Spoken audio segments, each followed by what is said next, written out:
Saya tuh kalau sedang tahajud, Fatihai para wali-wali songo atau apa, itu yang terpikir di saya itu hanya satu. Agama Islam itu lahir lewat Quran dan hadis. Tapi kemudian tahu-tahu tetap berimprovisasi, berkembang sesuai tokoh yang membawa. Sampai kalau melihat Islam di India dulu sampai perang besar-besaran, kemudian zaman Abul A'la Al-Maududi, zaman periode Muhammad Iqbal, sampai India pecah, kemudian jadi Pakistan yang bernegara apa? Islam, karena banyak konseptor Islam yang tidak setuju negara sekuler. Akhirnya mereka misah jadi negara Islam Pakistan. Kemudian Timur Tengah juga begitu. Karena Timur Tengah sudah Islam semua, masalahnya itu diislamkan ala Sunni atau ala Syiah. Iran menjelma sebagai aliran Syiah. Yang Sunni dianggap sesat, halal darai. Irak zaman Saddam Hussein pemerintahan Sunni. Sing Syiah dibantai sehingga wong Kurdi do mati. Era Saddam keok gentenan Saddam sing dibantai. Makanya kalau saya ngaji di Jogja, seminar di Jogja bilang, kita ini harus bersyukur. Kita ini punya tradisi konflik yang terbaik di dunia. Kita ini punya tradisi konflik yang terbaik di dunia. Sampai nak Isra Ikhwanil Muslimin teng Mesir, Badan Intelijen Nasional atau Badan Stabilitas Nasional, Bakor Setanas atau itu harus terima kasih sama tradisi tokoh-tokoh Islam di Indonesia. Lepas dari kita setuju tidak setuju itu terserah. Tapi kita punya tradisi konflik yang paling baik di dunia. Kurang bencinya Gus Dur sama FPI atau FPI sama Gus Dur. Paling mereka ya adu statement di depan wartawan. Itu bagus sekali. Cara neng Arab wis tembak-tembakan. Kita punya sejarah. Secara pesantren saya itu punya sejarah panjang. Zaman Mbah Imam beda dengan Mbah Zubair, zaman Kiai Memun beda dengan Kiai yang lain. Paling adu statement saat ada tamu itu paling bagus. Kita punya tradisi konflik paling bagus di dunia. Kayak apa mangkelnya orang NU saat Gus Dur diimpis, dipecat. Tapi habis itu ya sering seminar ketemu Amin Rais. Ya mereka adu polemik, ini tidak konstitusional, ini apa. Gus Dur nggak jurus dekret. Sing sitok nggak jurus sidang istimewa. Nah, kurang serem sidang istimewa dilawan sidang luar biasa. Pokoknya agak istilah sing serem-serem.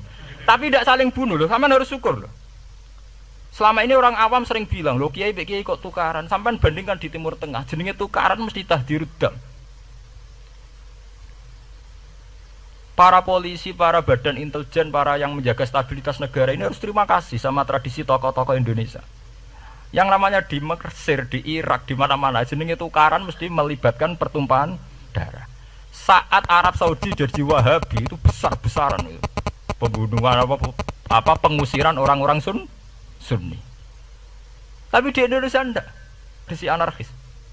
Paling itu tadi adu polemik. MLB dilawan MLB itu masih keren sekali, tidak apa-apa.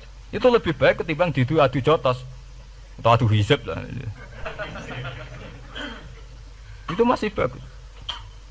Nenda ini sampean biar paham, biar syukur jadi bangsa Indonesia. Kita punya tradisi konflik yang baik. Sampean setelah peristiwa teng Irak, ya, teng Sudan, teng Khartoum, teng Darfur, itu kan orang Islam semua. Gara-gara beda mazhab saling bunuh. Di Mesir ya gitu, Ikhwanul Muslimin dengan pemerintah dan sebagainya. Hatta saya sebesar Sayyid Qutb, sing tokoh populer mohon kabudute mboten jelas. Di Indonesia bagus sekali. Kita menangi zaman secara sejarah, ya. Kita menangi bedanya dulu Ahmad Hasan dengan tokoh-tokoh NU. Kulo nu menangi secara sejarah sering baca. Terus zaman anyar-anyarane NU asas tunggal, bedanya Gus Dur dengan Kiai As'ad. Sak mangke bedane PKB dua versi. Mereka menyelesaikan secara beradab lewat pengadilan, kok pengadilan kalah lewat MA, beradab sekali. Kita harus bersyukur. Dibanding penyelesaian konflik kayak di Irak kemudian ngundang Amerika, akhirnya sekarang kacau balau. Di Timor Leste yang latihan bikin rambut surta disuduk. Indonesia paling banter ngobong fotonya SBC. Ya masih terhormat loh, masih artinya masih beretika. Kita harus syukur punya bangsa yang beradab. Wong ras tujuan tar kiai ya rasan-rasanan. Kiai kok ngono, sing tok kiai kok ngono. Engko sing kiai tengah-tengah ya ana sing ngono ana sing ngene dadi.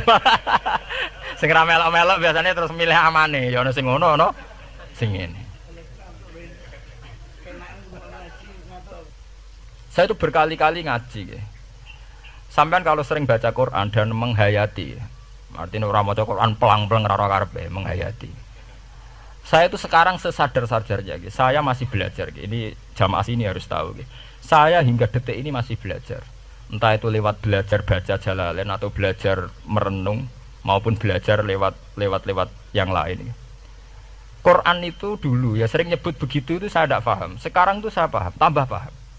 Misalnya di juz 4 ada istilah ikhwanan. Orang mukmin disuruh ingat peristiwa-peristiwa yang dulu saling kuntum a'daan fa'allafa baina qulubikum fa asbahtum bi ni'matihi napa ikhwanan. Dulu kamu bermusuh-musuhan yaitu antara kelompok Aus dan Khazraj. Gara-gara barokatul Islam sekarang kamu menjadi ikhwana.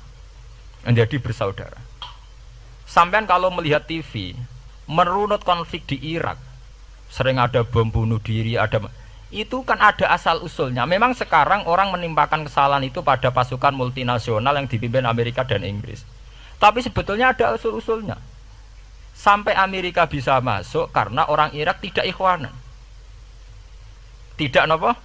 Yaitu ada Syiah, ada Sunni, mereka saling menikam, saling bunuh. Sehingga karena ada ikhwanan ini pihak ketiga masuk, yaitu tentara multinasional.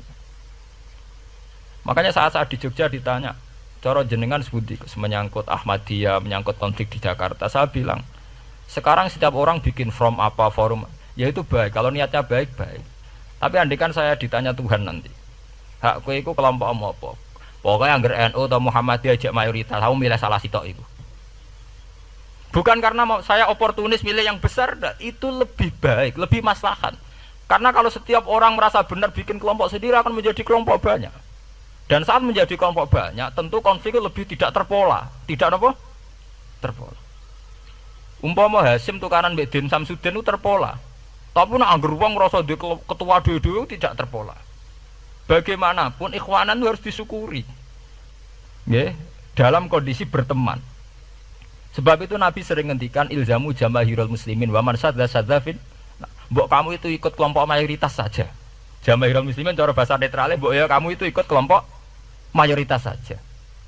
Karena kalau orang merasa benar kemudian bikin kelompok sendiri itu tidak ada selesainya. Lakulah cara nuruti GR sebagai kelompok dewe. Wong aku ya di umat, di pengaruh sing nyucup wis akeh. Tapi kalau semua orang merasa begitu kan repot nanti. Mursid di kelompok dewe, tukang toreko di kelompok dewe, tukang ngaji di kelompok dewe. Model kitab pirang-pirang sesuk ana jamaah Jalalain, jamaah Muin, jamaah Fathul Wahab. Nek sing iso ngaji jamaah tahlil, jamaah istighosah. Ora ono bar itu. Saya tuh kalau ditanya di Jogja, meskipun saya kritis, artinya kritis itu mungkin terhadap satu fenomena kita tidak setuju atau Muhammadiyah dalam banyak hal atau satu dua hal. Itu tidak menjadi alasan kita untuk tidak mengikuti mainstream. Karena kalau mainstream ini dilanggar, itu kita tidak akan ikhwanan. Dan akibat negatif dari tidak ikhwanan adalah kayak kasus Irak. Iran itu kenapa tidak mudah diserang Amerika padahal punya nuklir? Karena mereka seragam Syiah semua. Itu lebih gampang, lebih susah. Lawan itu apa? Susah. Arab Saudi juga mudah diadu karena karuan seragam Wahabi semua. Kita tidak bicara itu ya akidah. Mungkin kamu bisa debat Wahabi itu benar apa enggak. Tapi karena relatif aman, nggak diacak. Indonesia juga gitu. Kenapa tidak banyak konflik? Karena orang itu Islamnya kalau udah NU ya Muhammadiyah. Buat cocok ra cocok bae milih. Itu lebih mudah. Ketimbang ada faksi-faksi baru kemudian stabilitas menjadi tambah kacau. Mulane kula niku saya pribadi menghimbau ya. Melihat ayat itu dihitung Tuhan sampai Allah ngendikan apa ifkuntum a'daan fa'allafa baina qulubikum fa asbahtum bi ni'matihi napa. Kekuatan sebuah negara itu bukan karena senjatanya canggih, tapi karena rakyatnya tidak bentrok. Ya bayangkan kayak Indonesia. Andai kan Jawa itu mayoritas Islam. Kemudian mereka ingin mendirikan negara Islam. NTT merasa tidak diwongke terus keluar dari Indonesia. Nanti Maluku, Ambon juga gitu. Daerah-daerah yang Islamnya ada mayoritas begitu.